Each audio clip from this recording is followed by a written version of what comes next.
Il y a 3 ans, j'avais eu la chance de découvrir le Portugal avec la ville de Lisbonne et ça avait été une très bonne découverte de ce pays qui offrait à la fois une ambiance urbaine atypique et un côté nature riche à découvrir. Cette année, avec Lucille, on a décidé de retenter l'expérience portugaise avec une autre ville bien connue de tous, Porto, en espérant y trouver le mix parfait entre ville et nature.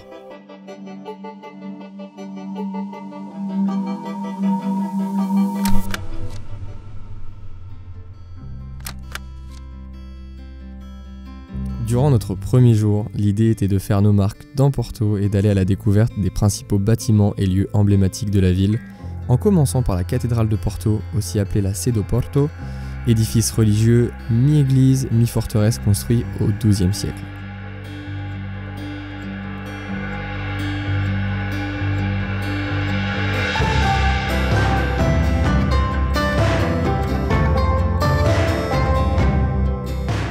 Depuis son sommet, la ville de Porto se dévoilait à nous avec ses toits abîmés, ses façades colorées et ses ruelles bien cachées que nous allions parcourir quelques instants après pour rejoindre le quartier le plus connu de Porto, la Ribeira, situé sur le rive du fleuve du Douro. Ce quartier, classé à l'UNESCO, est le plus ancien et surtout le plus typique de la ville.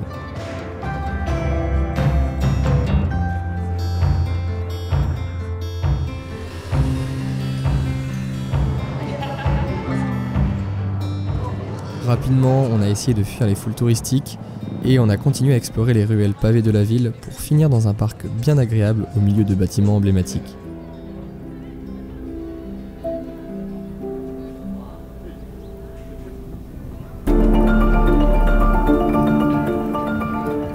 La pause n'était que de courte durée car le coucher de soleil approchait et quoi de mieux que prendre de la hauteur pour admirer les dernières lueurs du jour. Depuis le Miradouro da Serra, la vue était imprenable sur la ville, aussi bien sur la Ribeira que sur le pont Louis.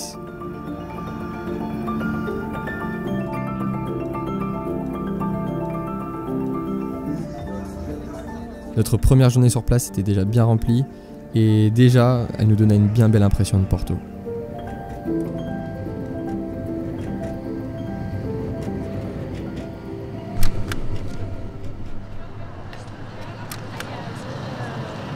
Notre deuxième journée sur Porto commence avec la visite et l'ascension des 225 marches de l'emblématique Tour des Clercs.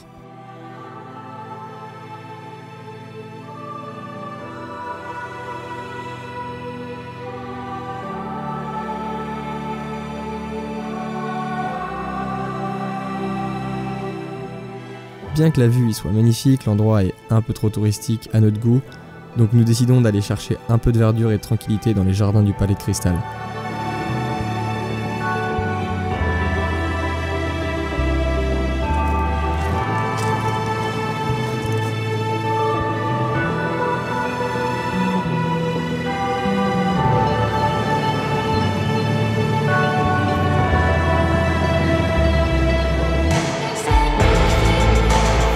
Pour rester dans le même esprit nature, nous avons continué notre journée dans le parc de la Fondation Serralves, un parc qui est un peu plus à l'abri des regards et où il est possible de se balader à travers les arbres en haut d'une passerelle suspendue.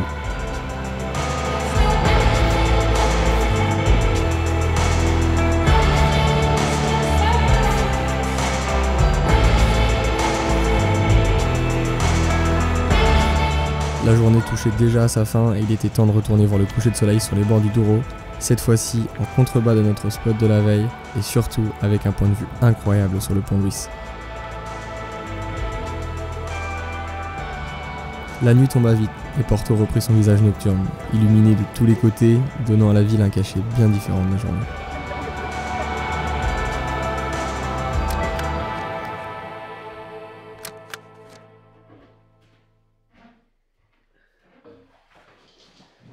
Ce matin on a récupéré la voiture à Porto et on a tout de suite pris la route direction Braga et le nord du Portugal.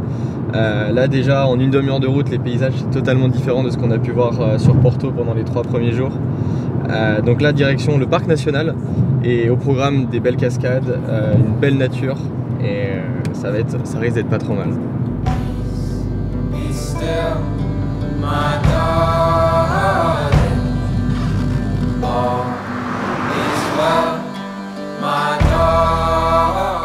Au moins d'1 heure de route, nous étions déjà arrivés dans le parc national de Peneda Gerês, situé à seulement quelques kilomètres de la frontière espagnole.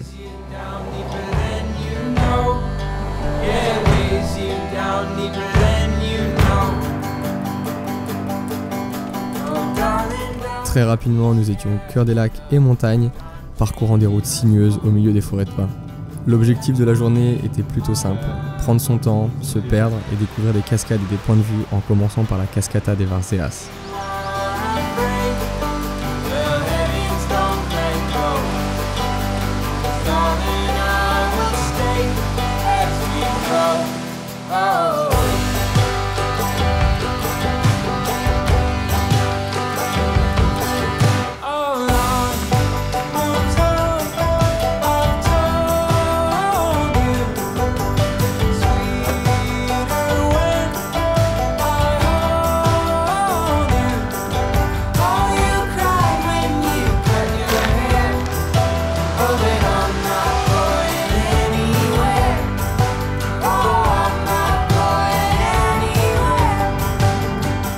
Après une furtive rencontre avec les gardiens locaux, nous avons terminé notre journée en nous aventurant au panoramique des Ravedres.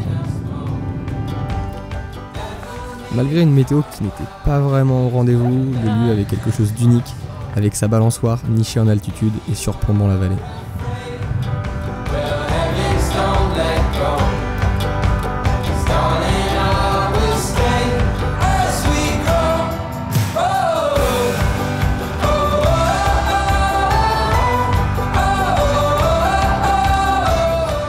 La journée était quasiment finie, il nous restait juste le temps de profiter une dernière fois des lacs aux alentours et de cette nature abondante avant de rentrer sur Porto.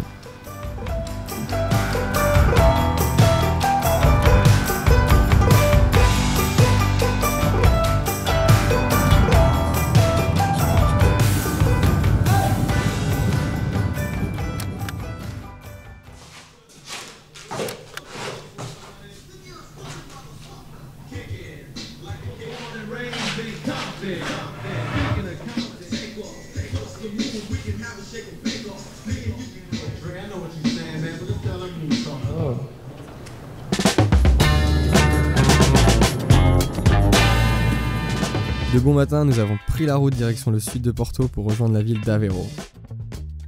Aveiro est souvent associé au surnom de la Venise portugaise en raison de son canal central, de ses ponts et de ses barques colorées.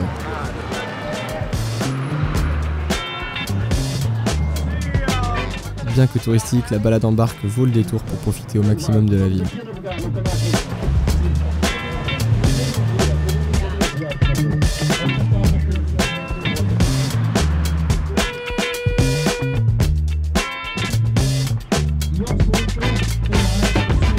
Avant de repartir, nous avons pris le temps aussi d'explorer les ruelles colorées d'Aveiro, où l'influence de la mer et de la pêche se fait ressentir à chaque coin de rue.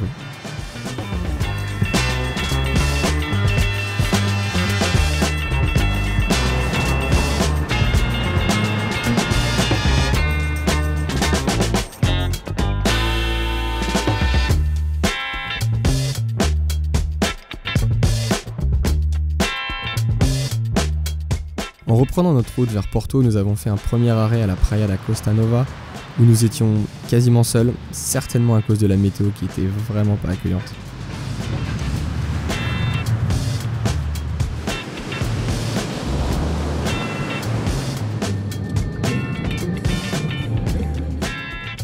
Et nous avons fait un autre stop pour jeter un œil rapide sur l'atypique chapelle de Seigneur da Pedra, qui est bâtie à même une tête de roche et encerclée par la mer dès que la marée monte.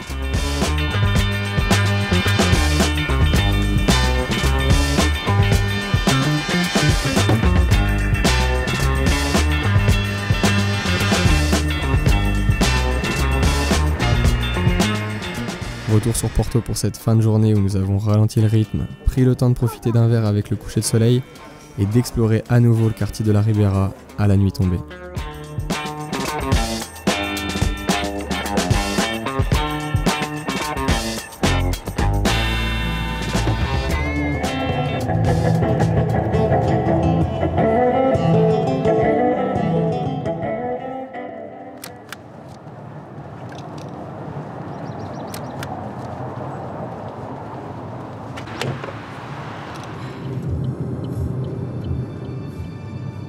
Notre voyage touchait déjà à sa fin, mais nous ne pouvions pas partir sans avoir exploré la vallée du Douro. Encore une fois, c'est une nature abondante qui s'offrait à nous, entre sapins, lacs et routes pittoresques.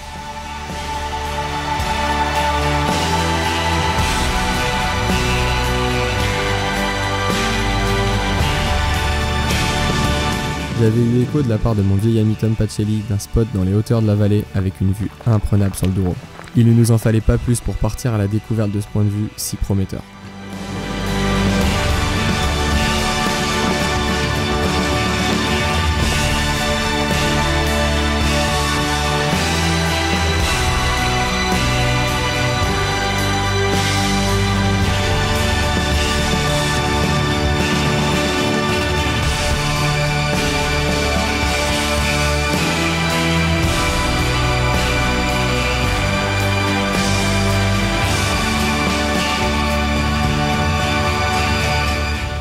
Malheureusement, il nous fallait déjà repartir pour continuer notre route, toujours en quête de découverte, de nouveaux paysages et de nouveaux points de vue.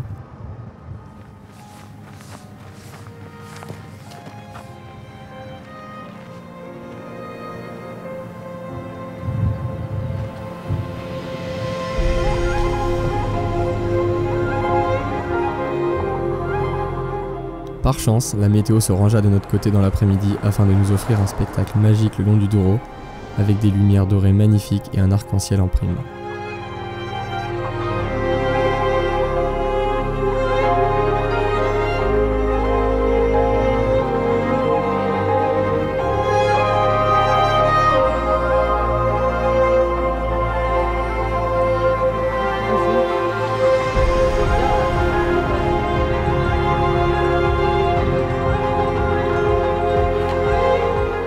Voyant le temps se dégager de plus en plus, nous avons décidé de rentrer au plus vite sur Porto pour profiter une dernière fois d'un coucher de soleil sur les hauteurs de la ville, là où tout avait commencé.